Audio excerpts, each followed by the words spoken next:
مقبول but 18 فروری 1938 کو ضلع کپواڑہ کی تحصیل ہندواڑہ کے ایک چھوٹے سے گاؤں تری گام میں پیدا ہوئے۔ آپ کے والد کا نام غلام قادر بٹ تھا۔ جس دھج سے کوئی مختل میں گیا وہ شان سلامت رہتی ہے۔ آپ سن رہے ہیں سنو ڈیجیٹل کی آڈیو سٹوری اور میں ہوں سعید الرحمان صدیقی۔ یہ جان تو آنی جانی ہے، اس جان کی تو کوئی بات نہیں۔ مقبول بٹ نے سینٹ جوزف کالج سے تاریخ اور سیاسیات میں BA کیا۔ اپنی کالج کی تعلیم کے دوران وہ بھرپور طریقے سے سماجی معاملات اور سیاست میں حصہ لیتے رہے۔ ان کو فن تقریر پر ملکہ حاصل تھا۔ ایسی ہی ایک تقریر سننے کے بعد کالج کے پرنسپل جارج شنگز نے کہا تھا، یہ نوجوان اگر زندگی کے مشکلات سے عہدہ بر ہونے میں کامیاب ہوا تو ایک دن بہت بڑا آدمی بنے گا۔ اسی دوران وہ بھارت سے آزادی کی جدوجہد میں متحرک ہو گئے۔ مقبول بٹ شہید نے گریجویشن مکمل کی اور گرفتاری سے بچنے کے لیے 1958 میں آزاد کشمیر اپنے چچا کے ساتھ ہجرت کی۔ پاکستان آنے کے بعد محمد مقبول بٹ 1958 میں پشاور چلے گئے اور پشاور یونیورسٹی سے وکالت اور صحافت کی اسناد حاصل کی۔ پاکستان میں BD سسٹم کے تحت ہونے والے 1961 کے الیکشن میں مہاجرین کی نشستوں سے پشاور سے الیکشن لڑا اور کامیاب ہوئے۔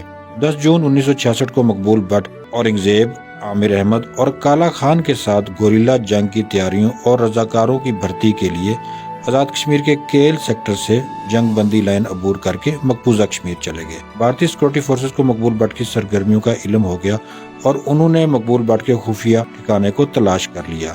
14 ستمبر 1966 کو سیکورٹی فورسز کے ساتھ جھڑپ ہوئی جس میں آپ کا ایک ساتھی اورنگزیب شہید ہو گیا، جبکہ بھارتی CID کا انسپکٹر امر چند بھی اس جھڑپ میں مارا گیا۔ مقبول بٹ کو 2 ساتھیوں کے ساتھ گرفتار کر لیا گیا اور انہیں سری نگر سینٹرل جیل میں قید کر کے بغاوت اور امر چند کے قتل کا مقدمہ چلایا گیا۔ اگست 1968 میں کشمیر ہائی کورٹ نے آپ کو اس مقدمے میں سزائے موت سنائی۔ کہا جاتا ہے کہ جب انہیں سزائے موت سنائی جا رہی تھی تو انہوں نے بھری عدالت میں مجسٹریٹ سے کہا تھا، جج صاحب وہ رسی ابھی نہیں بنی جو مقبول بٹ کو پھانسی دے سکے۔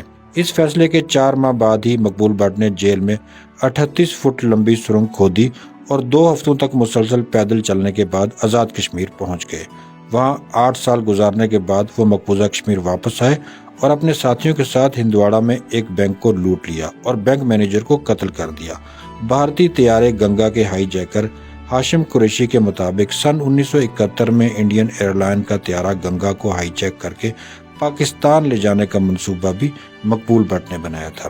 سن 1984 میں برطانیہ میں انڈیا کے سفارتکار رویندر مہاترے کو پہلے جموں کشمیر لبریشن فرنٹ نے اغوا کیا اور مقبول بٹ کی رہائی کا مطالبہ کیا، لیکن جب بھارتی حکومت نے انہیں رہا نہ کیا تو جموں کشمیر لبریشن فرنٹ نے مہاترے کو قتل کر ڈالا، جسے جواز بنا کر انہیں 11 فروری 1984 میں تہاڑ جیل دہلی میں پھانسی دے کر جیل ہی میں دفن کر دیا گیا۔ جس طرح مقبول بٹ کو پھانسی دی گئی اس پر بہت سے سوال اٹھتے ہیں۔ مقبول بٹ کے وکیل RM طفیل کہتے ہیں، جب ذیلی عدالت میں سزائے موت دی جاتی ہے تو حکومت اس کی توثیق کے لیے ہائی کورٹ سے اپیل کرتی ہے کہ آپ اس کی تصدیق یا اسے مسترد کریں۔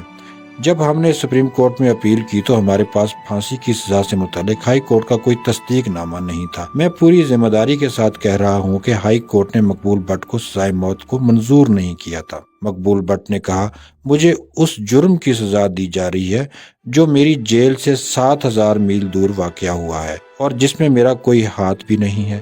یہ مقبول بٹ کے آخری الفاظ تھے۔ کشمیری حریت پسند رہنما محمد مقبول بٹ پاکستانی شاعر فیض احمد فیض کا یہ شعر اکثر پڑھا کرتے تھے، جس دھج سے کوئی مقتل میں گیا وہ شان سلامت رہتی ہے، یہ جان تو آنی جانی ہے، اس جان کی تو کوئی بات نہیں۔